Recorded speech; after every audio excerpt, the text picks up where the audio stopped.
The core engineering team is responsible for architecture, developer tooling, support, and the main infrastructure of the way everything runs on SoundCloud. It's a fairly new team. We actually formed the team in December.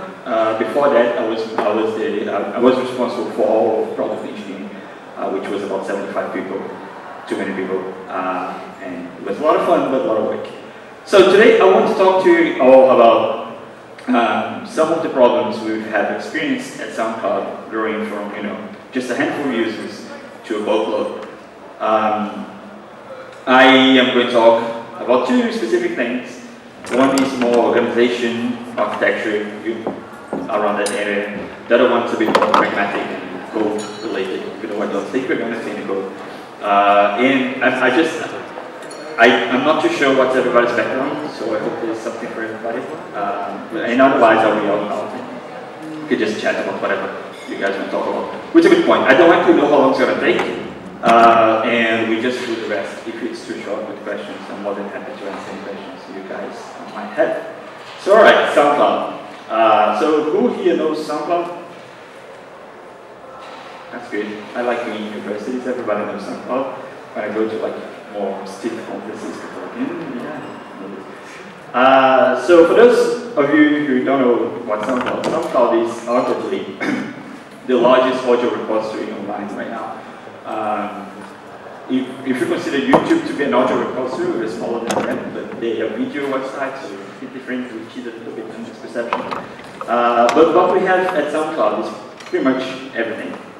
This is just a random sample from people I follow on SoundCloud. You can see Offspring, several Brazilian artists, you can see NASA, you can see Green Day, Rancid, all sorts of stuff.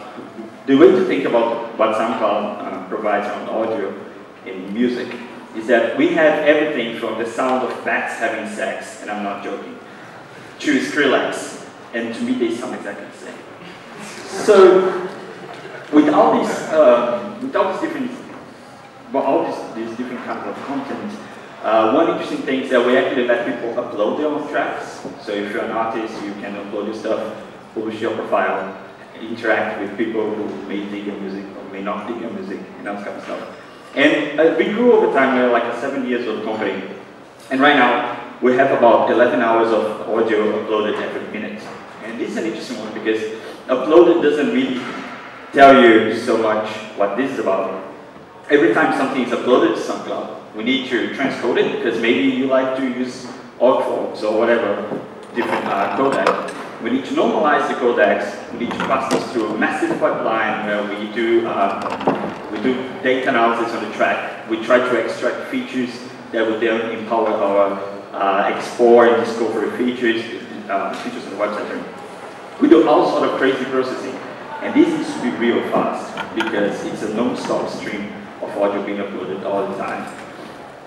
So these audio is consumed one way or another by about 300 million people every month. These are the number of people roughly that go to one of our properties, mobile phone, our website, this kind of stuff. So the way we grew up as a company was pretty much when two Swedes, very much like many of you, were finishing their studies, their masters in the Stockholm Technical University, and decided that they wanted to go for a startup. They wanted to get their own startup thing going. They're both musicians. One's a sound designer, one has several albums in electronic music. They decided to move to Berlin, and they decided to create this thing that was meant to be just like Flickr. I think there's even a Flickr thing over there. Yeah. Flickr for audio. Some of you may not know anymore what Flickr is, or may not remember. Flickr used to be awesome before Yahoo bought them. Flickr was a fantastic platform for photography, and SoundCloud was meant to be a fantastic photography for music production. Over time, we kind of moved also to the listening space, so we had both the artist and photo listener, but then we grew up as a creative platform, as an artist platform. And then, so all this happened, these people moved to Berlin, found a node office to assemble tables themselves, but they're Swedish, pretty sure they can manage their IKEA business.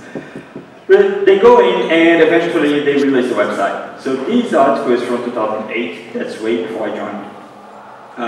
And just like everybody else, they had this website. This website was invite only, and I think for the first 100,000 people was invite only. Did anybody sign up for SoundCloud 2008 here? One person. I was very ashamed when I joined SoundCloud and I figured out that my user ID was 5 million, whereas everybody else was like below 200,000. So, you know, people keep joining the website. It was awesome. But then eventually, what's this, 2011, so 3 years after, we already have 3 million users. And, you know, growing 50% in 100 days, this is insane. This is the point where everything starts breaking. Everything starts breaking.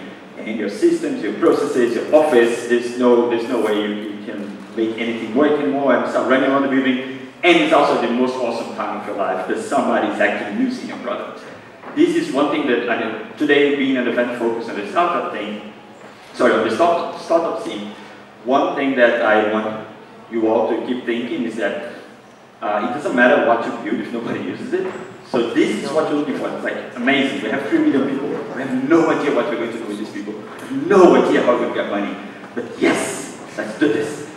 And then the event, so that was February 2011, and this is, what is this? June 2011. We have 5 million users, almost double again. Everything breaks again. And also, Ashwin Kuchar invested in us for some reason. So, amazing growth. Great. Then just 6 months after, 10 million, 15 million. At this stage, we just kind of stopped counting registered users because it's actually not a very meaningful metric. That's why I told you we touch 200 million people a month, because that's kind of how we talk about these things right now. So then, okay, ridiculous growth, pretty big, pretty massive right now. We have offices in 2 offices in Europe, 2 offices in the US. People from all over the world. Right now we are probably 350, 400, now 350 people around the world. Building where I'm based is headquarters. We have about 150 people there. Then New York is the second largest office. You know, there's all this stuff going on. And obviously, all this growth, all this crazy trend kind of impacts everything you do. And as an engineer, and back in these days, I was mostly being an individual contributor, not a manager as much. So the thing that I was most worried about is how that impacts the code. So enter the code. SoundCloud, just like everybody else, was built as a very big and ugly Rails application. It's massive now, it still exists. But it was fairly manageable back in the day when they just started. I had to maintain code written by one of the founders, and it's not pretty. Don't always be. Okay, so the code used to look something like this. I've used a tool called Course, I think it's said Course, to visualize our code base over time. The dates are wrong though in the top. It goes to your Git repository, creates a nice visualization, and animates. It's really neat, this tool. So this is a visualization of the code base we had for that first release, 2008. You know, each of these dots are files, they're not files, they're directories. It's really nice, it's understandable, it's like a nice little village. And then, for some point in the middle, it starts growing a bit like this, and you start having more and more directories, files, crazy stuff, assets. There's some directory names there, so if you know Rails, you probably recognize some of them. It was all Rails 2. We actually never managed to migrate to Rails 3 to this day. And we had a lot of people contributing code. Even designers who were writing code, you know, everybody was trying to get stuff out. And it drove even further and further and further. It became crazy and unmanageable. And that's the stage that I think is the most dangerous for growing startup. Because getting the first couple of million users is really incredibly hard. Seriously, this is what you should be focusing on if you're on the startup scene right now.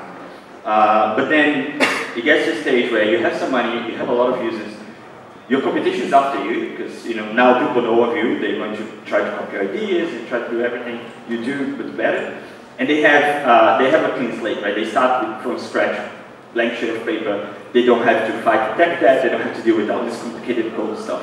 They can just start again, just copy your ideas.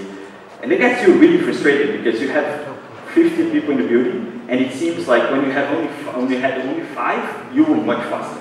Everything was amazing, everything was just working.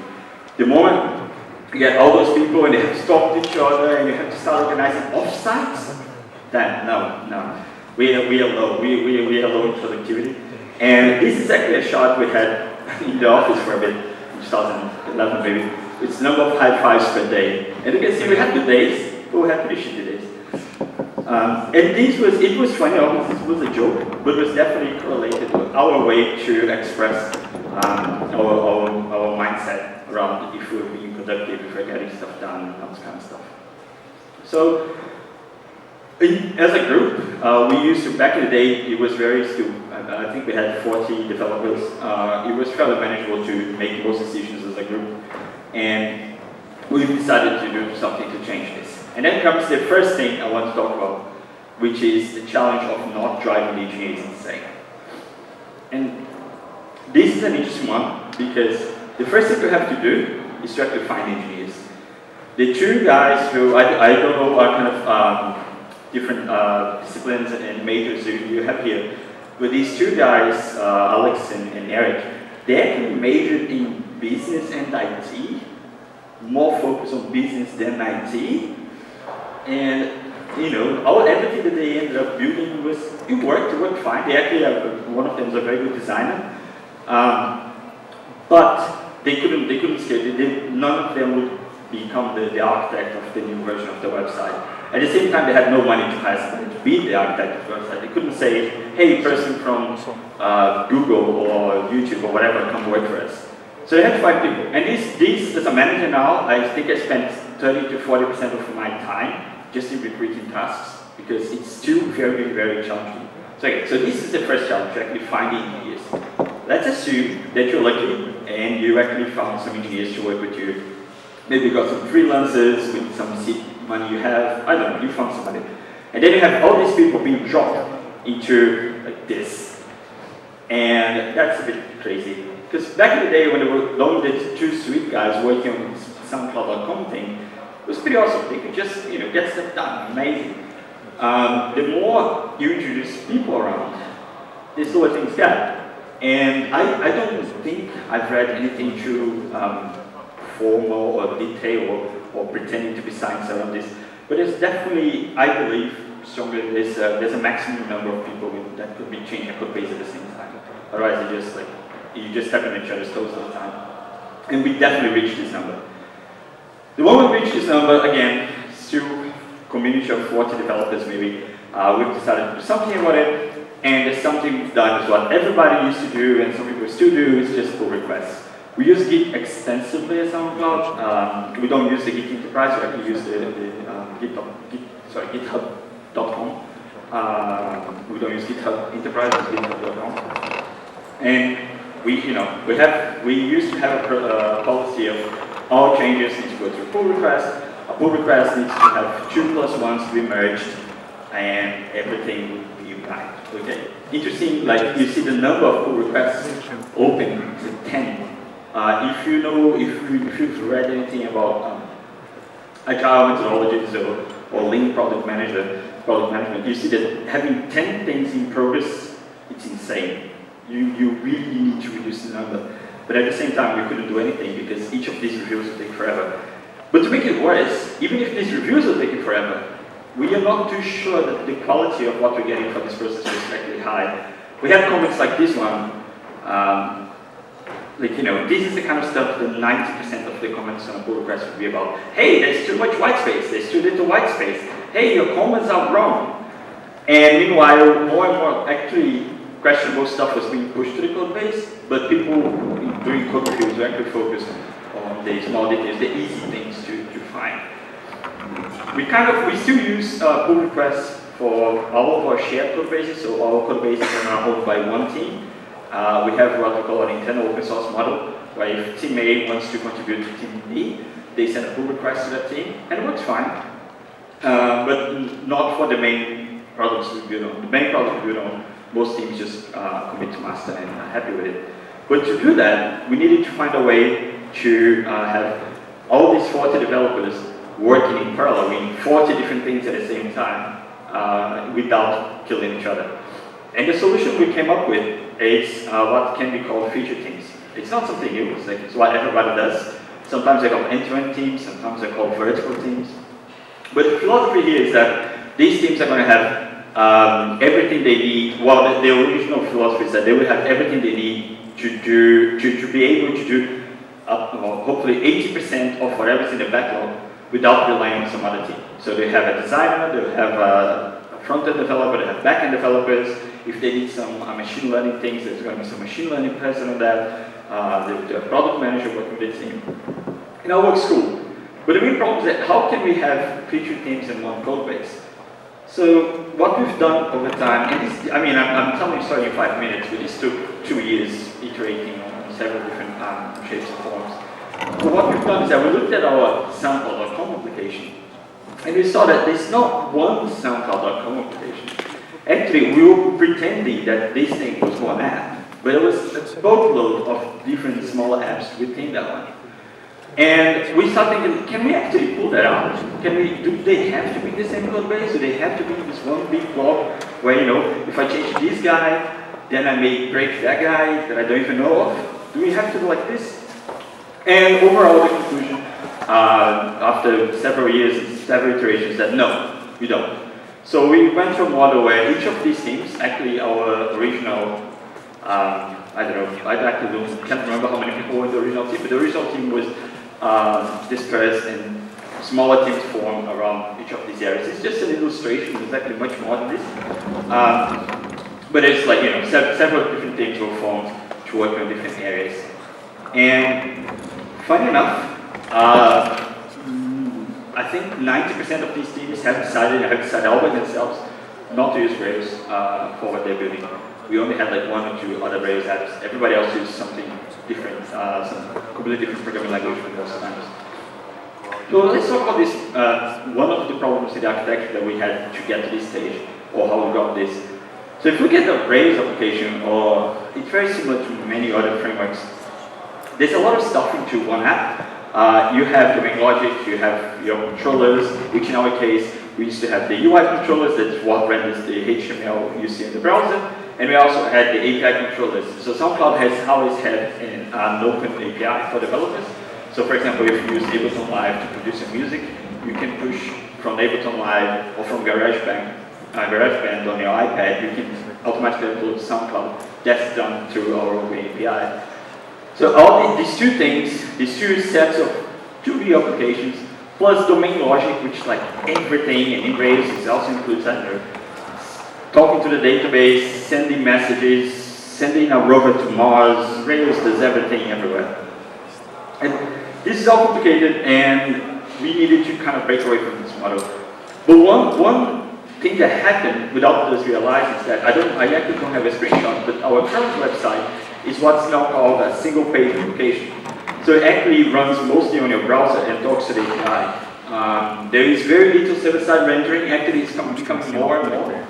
Last year, there was none. There was no server-side rendering. Everything was JavaScript, everything on your browser. Now, we actually, for performance reasons, we have to add more and more server-side rendering, which mostly renders JSON, though. But the website, what's running on your browser, makes calls to the API. So that was good. That was an interesting move. And then our next move to facilitate this architecture was actually to keep in Rails just the API, and then everything else became a different system that these smaller teams were taking care of. So instead of having to contribute to that crazy code base and do a pull request and wait 1 week, you could just get your little system running, and this could be a HTTP call or whatever you want to use, or sometimes even a database. As the next step, we also decided that our applications are not going to use the public API. This is contentious, or was, I don't think it is anymore, because companies like SoundCloud, Twitter, Facebook to an extent, had toyed with the idea of dog food in their own API. So the idea is that if you want to have the best API for developers to use, you must use the API yourself. Otherwise, it's always going to be a second-class citizen. And that's kind of great in practice, except that limits you in such a way that the best product you can build is the best product anybody else in the world can build as well, because they have the same data, the same are related. There's a concept developed by this guy called Melvin Conway, and it's one of those, it's like, to me, this is, there's laws as in, you should not kill anybody, that's against the law. And there's laws like laws of nature, like gravity. You can try to find gravity, but it's not going to work very well for you. And to me, what this guy came up with is actually one of those laws of nature when it comes to software processes. There's a lot of documentation on what's Conway's law, as it's called. But it pretty much says that, well, can we summarize this? If you have 3 teams building one compiler, you're going to end up with a 3-step compiler. If you have 4 teams, you have a 4-step compiler.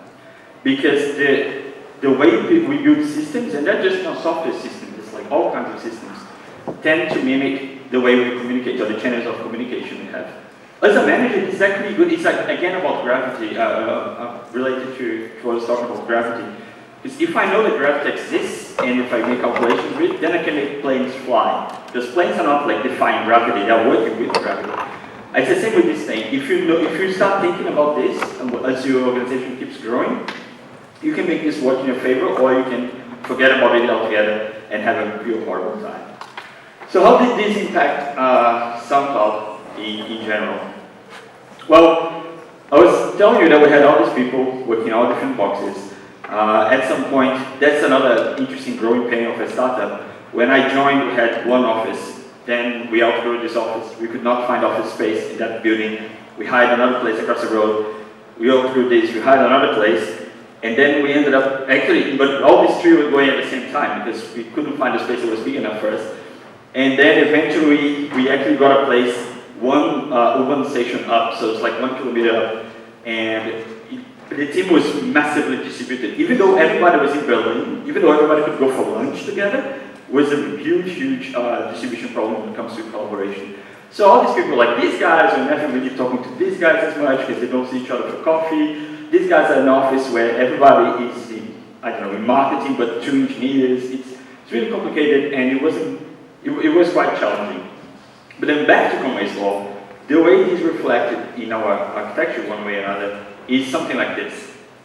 So this is an illustration of what happens now when you hit soundcloud.com/whatever.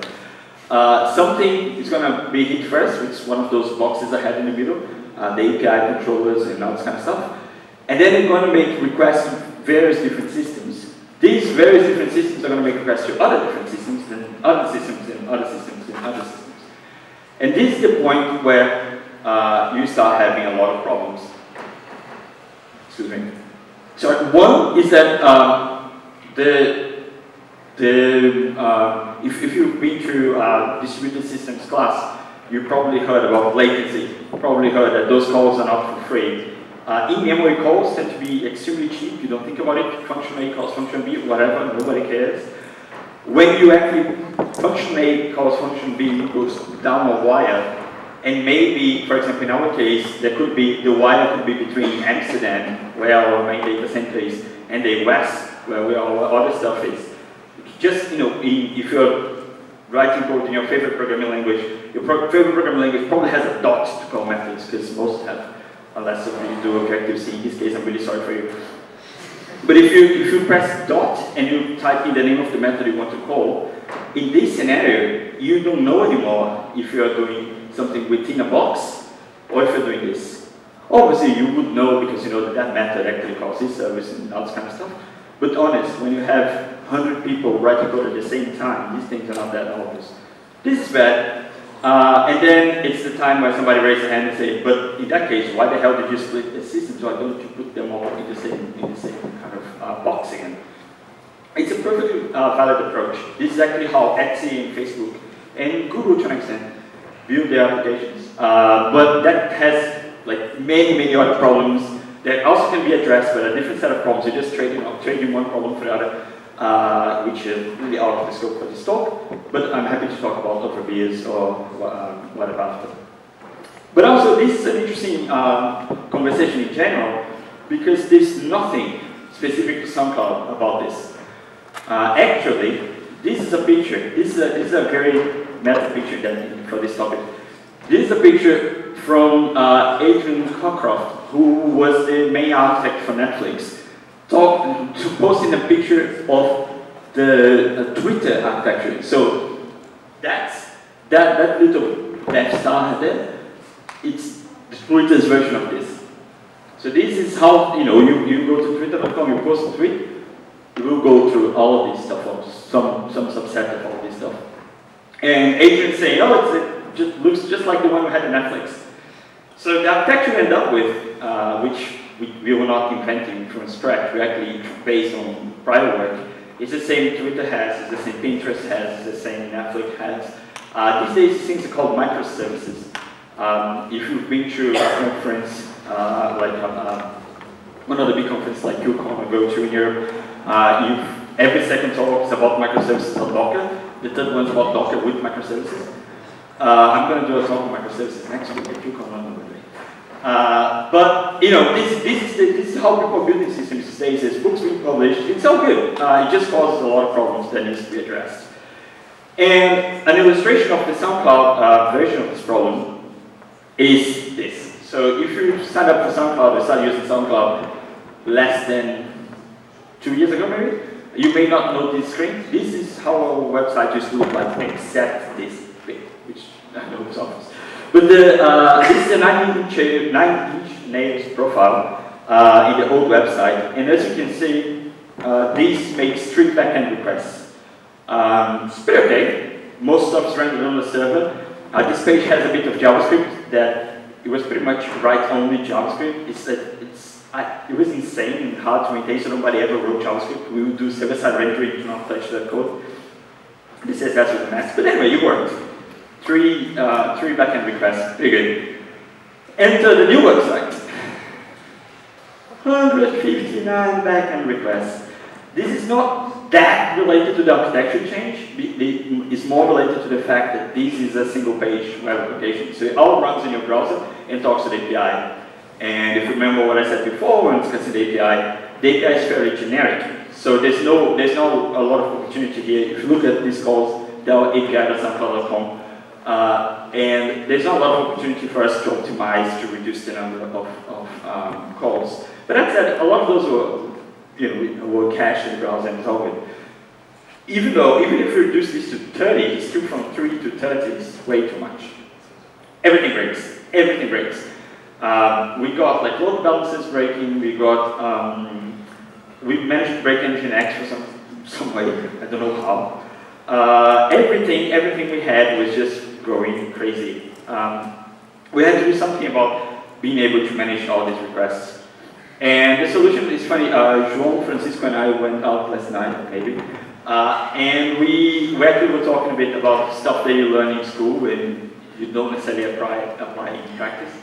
And to me, this is one of these things where you think you never necessarily, you learn about a mutex, learn about this guy called Dijkstra, it sounds a bit like an asshole where he did some stuff, and all this kind of stuff, and maybe you think that, you're never going to use it. And to be honest, if you're writing software, or if you're writing corporate software, or if you were writing any kind of software in the 90s, you would use less and less these things, because all these are being put into little boxes and sold to you.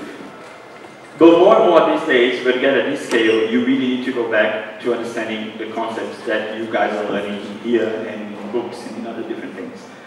And concurrency is an easy one. I suppose most of you are familiar with the principle. But again, an illustration.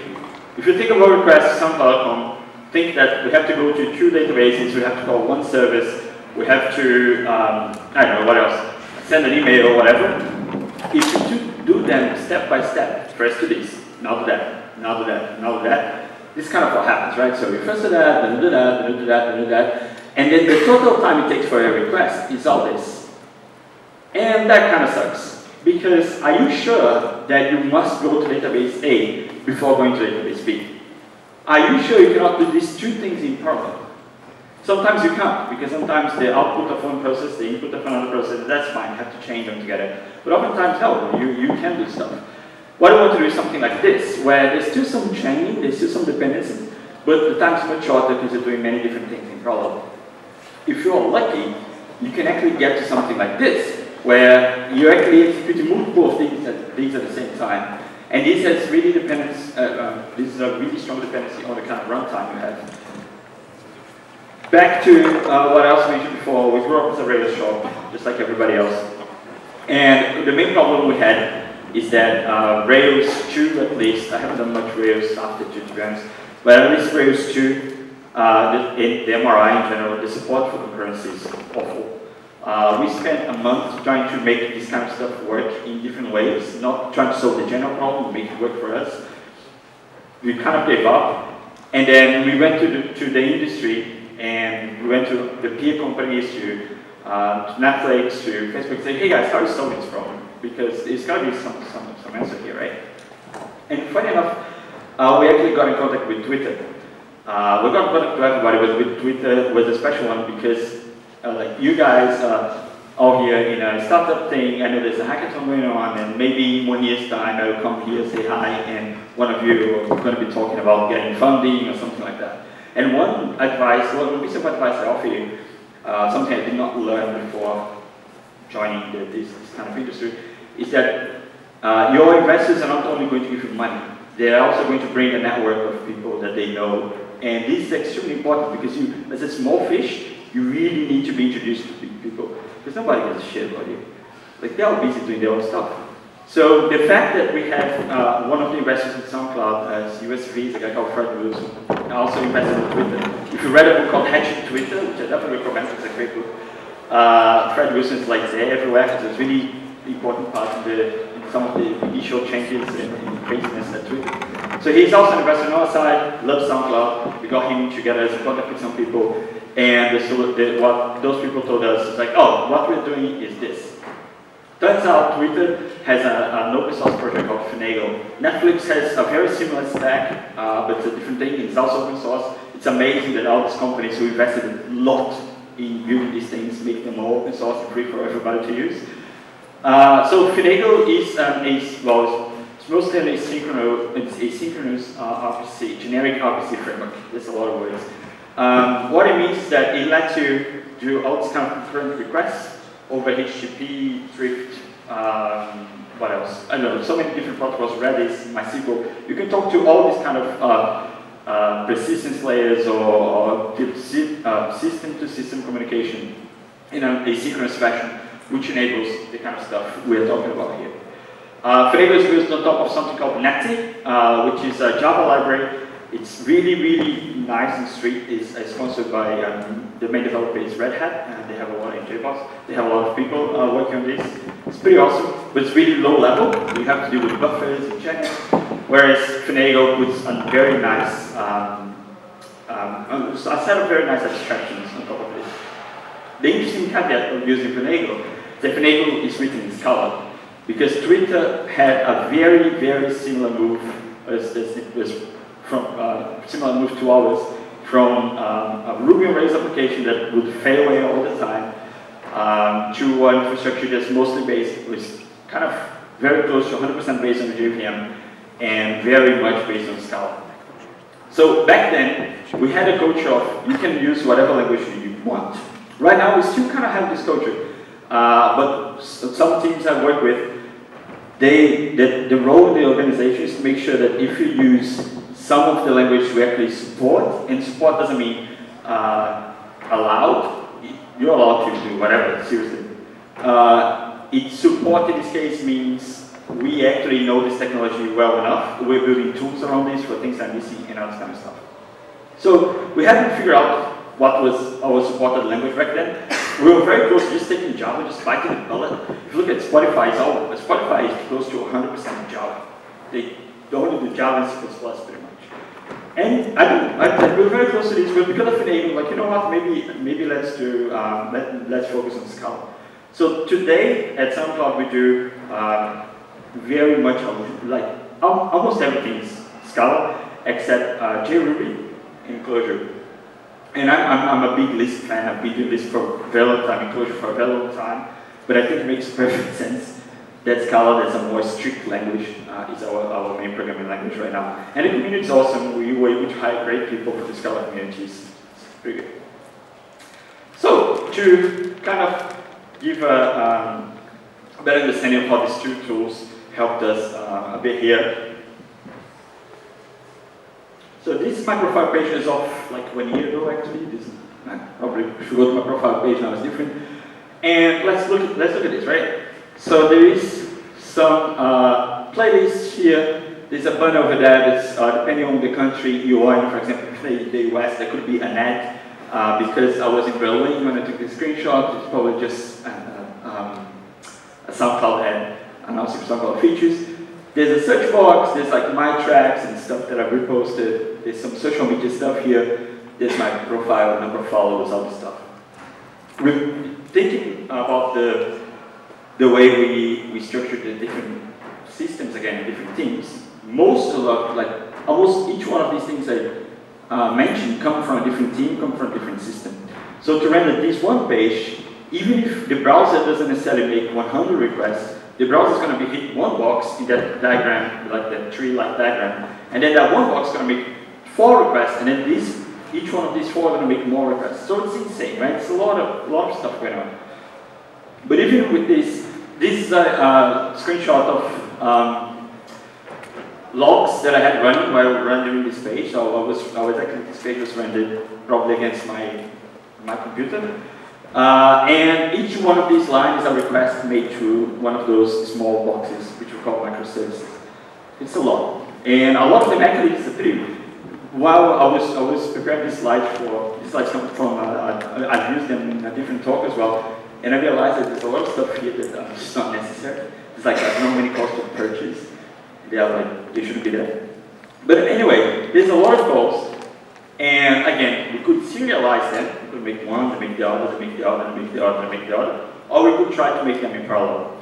Because of Finado and Scala to a large extent, we can actually make them in parallel.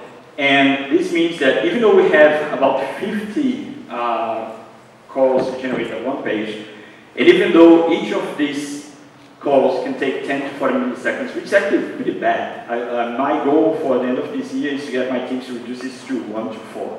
But it's still 10 to 40. But because we managed to do so many of these things in parallel, we actually get a total response time of 152 milliseconds, which to be honest is not too bad considering the number of calls. It's still very bad because most of those calls are unnecessary. But if we had to do this, it's not too bad. We were able to, instead of going 10 times 50 in 500 milliseconds, half a second, add latency if the user is in the US, add latency from the US to Amsterdam, so like you're blowing your second easy. So this is the kind of stuff that this toolkit enables us to do. So wrap it up so that we can have some Q&A, and I don't know what else you guys want to do. I'm here for the whole day, so hey.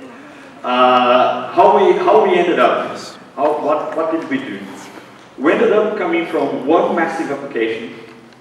There was SoundCloud.com. It was thousands of lines of code and really hard to steer and maintain. We isolated that. The application actually still exists in multiple different microservices, we call them. So these little boxes owned by one team, they have different life cycles. A team can be working on a feature for the profile page, another team can be working on a feature something completely different, and you don't have to step on each other's toes all the time. It's great. Again, I must make the remark that having a monolithic app in itself is not necessarily a problem. Again, Facebook, Etsy do that. The problem is that we're just trading off one set of problems to another. That's it. That's how it works. This architecture has a lot of problems. This architecture has a lot of problems. Which set of lots of problems you prefer? So this is one thing we've done architecturally. This is one thing we've done culturally and organizationally. We have a big problem with this now, which is what to do with mobile applications. Mobile usage has been growing since forever. You all know that. You all read the news. You all bought mobile phones at some point. But more and more of our usage comes from mobile, more than web. And because the mobile ecosystem is a bit too immature right now, we have problems with staffing the teams taking care of this with mobile developers, which is something I'm working on. It's not going to work. Just get whatever you and your team know, PHP, Perl, whatever you guys know, put some stuff out, iterate. my only real advice in terms of when to rethink your architecture as a whole is that I actually think SoundCloud was about 2 years too late in migrate off the main code base. And we are paying the price to these days. We actually are much less efficient than I wish we could be, because it took us too long to actually decide that, you know what, let's change this. This is not working for us right now. So yeah, this is the main. I think the main takeaway is that first, focus on the product. If you're building something, focus on the product. Make sure you understand the product. Make sure you have validation and feedback. Then, just if you are successful, and I hope you are, you are going to. There's going to be a stage in your startup life cycle where you probably need to revisit the decisions you've made there in the very beginning. And just don't let this moment slip too much. Make sure when you think you've reached that, you actually sit down and work on it. And I know there's a lot of pressure, there's a lot of everything, but hey, the pressure's not going to, it's not going to get any better than it, seriously. All right, so I've been speaking for 43 minutes, and maybe you guys have some questions? Oh, by the way, just because we're in university, I understand not all of you are from the university. We are probably going to be opening a lot of leadership positions in SoundCloud this year. Best way to know about it is SoundCloud Jobs on Twitter. It's going to be on the jobs page as well, just as a general remark, in case you guys are interested in living in building for a bit. Right, so you have questions? I have questions. How should we do this? So it's fun.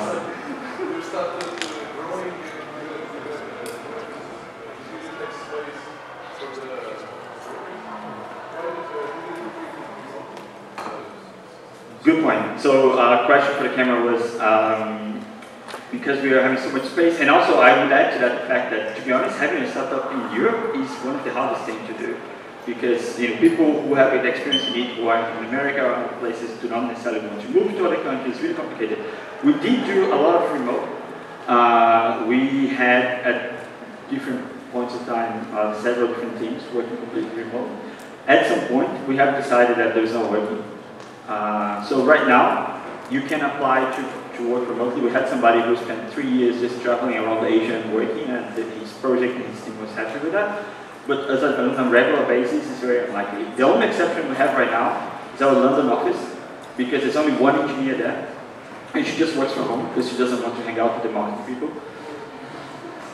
But besides that, we've tried, and I don't think it's the problem is the remote model itself. We were not mature enough to understand that, what it takes to get remote workers in an ecosystem. That was totally our fault in that sense. So I was recently at Scotland where Peter Gordon was talking about the same problem he was working with lots of technical, but he was approaching them with growth. So my question is, how are you actually, let's use Scala project versus let's use growth? So the question is, what's the, there's a known fact that there's a lot of Go at SoundCloud. Recently we published an open source project called Prometheus, self-written in Go. And the way it mostly works now, and that's very organic, is that infrastructure projects tend to be Go. Go replaced Ruby completely for our infrastructure. We use Chef, but that's it. That's as much Ruby as we get. And the product teams, I can think of one product team that uses Go. All others, probably 20, use some AVM language. Some use Node.js, and like 2 or 3 use Node.js. But so yeah, they split. The way it mostly works is Go is for the infrastructure side. One interesting thing, and that's something that's very dear to my heart, I don't talk a lot about this in this talk, but in others I spend a bit more, is that everything we do, so I was saying that we have this team that builds tooling.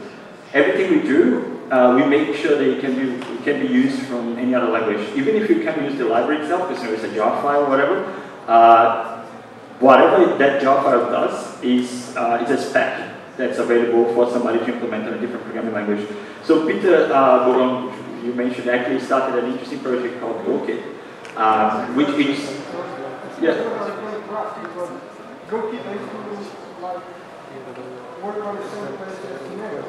Exactly, and it's funny because it's called GoKit because the toolkit we have is called JVM Kit.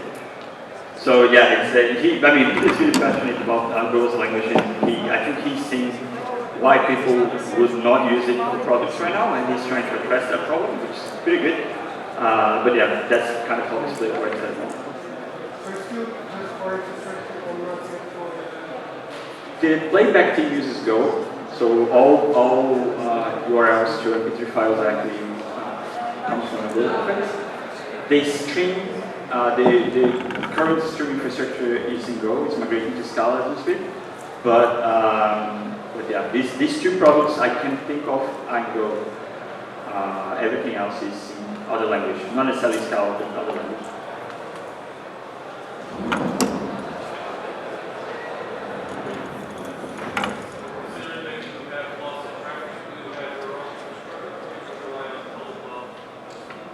Good question.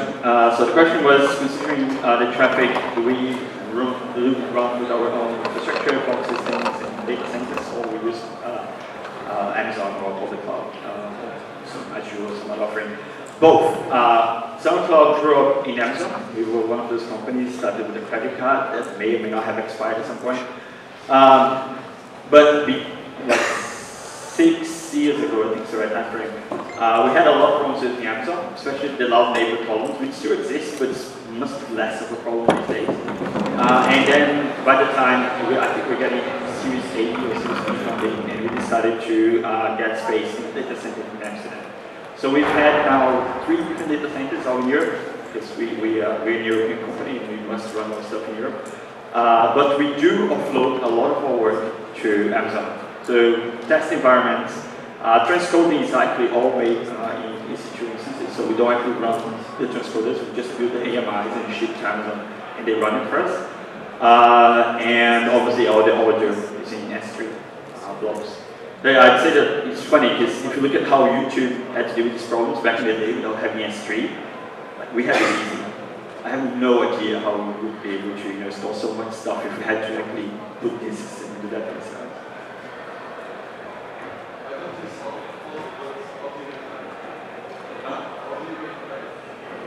Good question. I've been asked that. No. So SoundCloud has right now 2 different ways we make money. Obviously, we're exploring different approaches, but these are the 2 main ways. One is creator subscription. So SoundCloud is a bit different in the sense that we are not necessarily charging the listener to listen to music. We're actually charging the creator. So if you have a free account, you have up to 2 hours of sound you can upload yourself. If you want more time, or if you want better statistics, we have a pretty advanced statistics for our pro creators. You can buy a plan. It's actually not that expensive. This is aimed at the small time creator, the bedroom DJ, the band, that kind of stuff. The other product we've released for the past 2 years is ads. So if you're actually in the US, you have ads in SoundCloud every, I don't actually know what the parameters are, but there's a fair number of ads. And at the same time, we kind of match make artists and labels. So in the US, you have Jaguar just partner up with some artists to do an interesting art project. This was like on SoundCloud and came from SoundCloud. We go to Jaguar and say, hey, you guys, your brand, we want to do this kind of stuff. We have this person who's a SoundCloud creator, and I think you guys should talk because I think this could be awesome. This is kind of what we're doing right now. Over time, we're going to explore more and more different models, but the revenue coming from this is pretty steady, these 2 specific ones.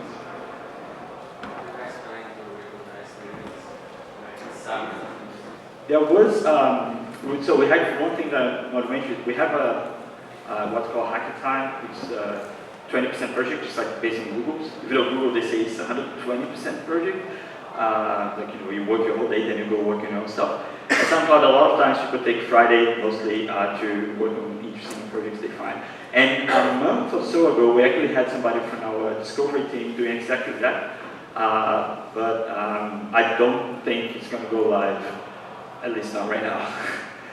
And also, there was another one, same person recognizing spoken word for podcasts. But right now there's a hack project.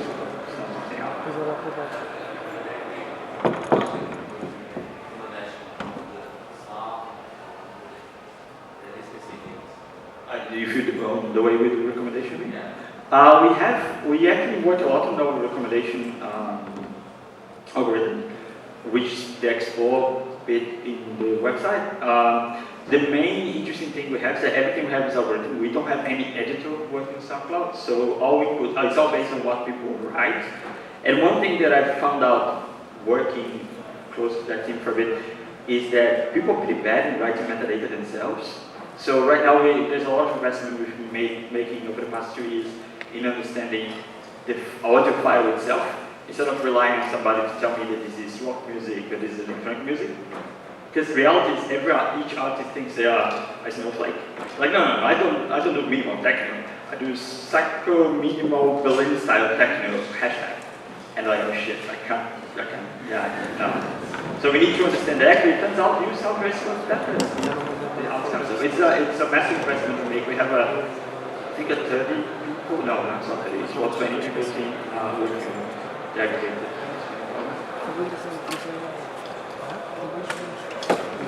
All right. Oh yeah.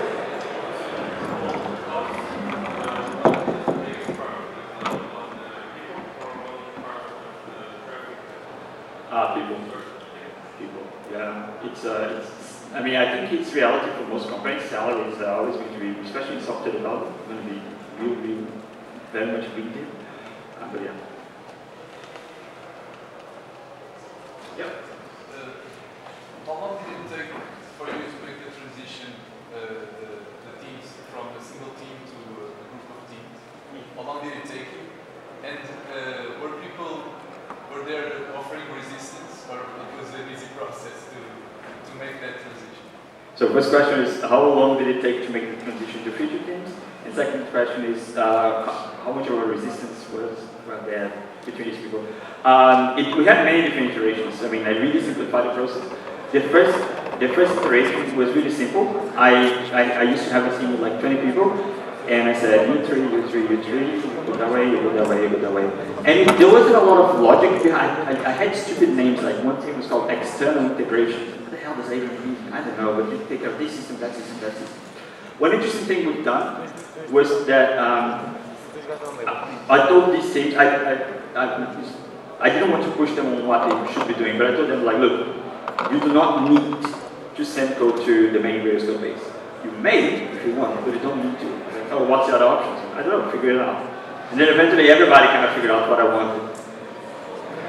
But in the end, that was the first iteration, and we kind of grew in different shapes and forms. And just in November, we actually had another group where we're based on. We have the listener group, we have the creator group, and we have the monetization group. And within each of these groups, there's the teams. So, for example, we have a team that takes care of label relationships. Another one takes care of indie creators and indie bands, and they build features for that too as well. On the resistance piece, yes. To be honest, a lot of people were hired as a JavaScript developer or as a mobile developer, and they felt like, oh, does that mean that I have to do all this stuff now? And my answer, it is a very contentious topic, and the same is happening right now with mobile. Exactly, right? It's exactly the same problem all over again. And my answer to, especially this, if I'm working across team, in an end-to-end team or a feature team, do I need to do everything? And the first thing, as a manager, I don't really care if everybody can do everything. I would love to do that, but I don't think it's necessarily possible. All I want is the team should be able to work on it. If it's because 2 people do JavaScript, 2 people do, I don't know, Java, 2 people do Go, whatever, you sort this out. But there's one interesting thing that was my evil manager head. When I get my HR manager head, I think like, if you're, for example, an expert in JavaScript right now, you really need to understand that it may not be the need of that many experts in JavaScript in a given company. Because JavaScript is not where the audience is coming. So how do we deal with this? How do we manage these different things? A lot of our JavaScript people are actually doing cross-training mobile now. They're going to different courses, they're learning different things. They don't necessarily want to work in the backend, but they want to, I think it's called the T-shaped individual, where you have breadth in several different things and then specialize in one thing. And this is working quite well. We also have backend people doing that. But there was massive resistance. JavaScript right now, I'd say it's a solved problem in that sense. Mobile is actually, this morning I was working on this problem right now. So yeah, I guess it's a bit tough. After you, I assume you started as coding. How do you go from coding software to product manager? Okay. So first thing, guys, if you don't interrupt me, I'll go on forever. Just saying.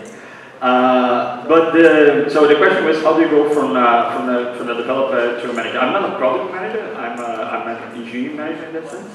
But that's an interesting question because I was working in Brazil. I'm Brazilian. I work for Global, which probably some of you know, the TV station, big evil conglomerate. Actually, it was one of the best jobs I've had. But I found that I was going towards management because I was already team leading. I started having reports and all this kind of stuff. And then eventually I was like, you know what, I'm going to move to a different country, I'm going to move to a different company because I don't want to do that. So I moved to Australia and I moved to another company where I started actually getting more and more and more into management. I was like, you know what, I'm going to a startup because then it's going to be just 5 guys in a room, it's going to be awesome and I don't want to do management role. And then I moved to SoundCloud and I get more and more and more into management. I was like, maybe it's just I have to bite the bullet, it's just my person. Actually, I think my personality, the way it works is that if I think something's not necessarily being done the way I would like it to see, I do not like to complain if I can't say, I'll just do it. And that's kind of how these things stay to my life. At SoundCloud, we are very passionate about the role of good management because we are afraid that people are going to, have a horrible experience. And again, going back to your point, our biggest cost is human resources. So we need to make sure that we can manage servers as much as we want, but if the people are not feeling happy, that's insane. We actually have, we work with different organizations that do training for first-time managers and what does that mean to you even have a one-on-one work with people, because that's a very different thing. And yeah, this is how we do things at SoundCloud, and that's kind of how I ended up in this area right now. Right now, I'm a manager of managers, which is a little confusing. Because I don't know, it's a new challenge to me for the past 3 years, but it's been insane. Just a follow-up, do you still develop? Yes, but don't tell my boss. No, I do. I actually, I mean, I'm passionate about software development. You're never going to be able to take that away from me. But I take myself out of the critical path. There was one thing I've done last year that was definitely the critical path, and it was a big mistake. I should not have done this. I should have let another. I was desperate, something need to be. The kind of project, everything gets together. Day before lunch, shit, we forgot about that. And 9 p.m., I'm the only person in the building, I just go and build it. That was not the right way to do this. Obviously, I was very happy because I was writing code. I try to write code as much as I can. That oftentimes means less than 30% of my total time. But that's how to make sure it's always the weekend. So, thank you. I think sorry about that. Just another one. Sorry. Okay. So, thank you very much, guys. This was Calçado from SoundCloud. Hope you enjoyed it.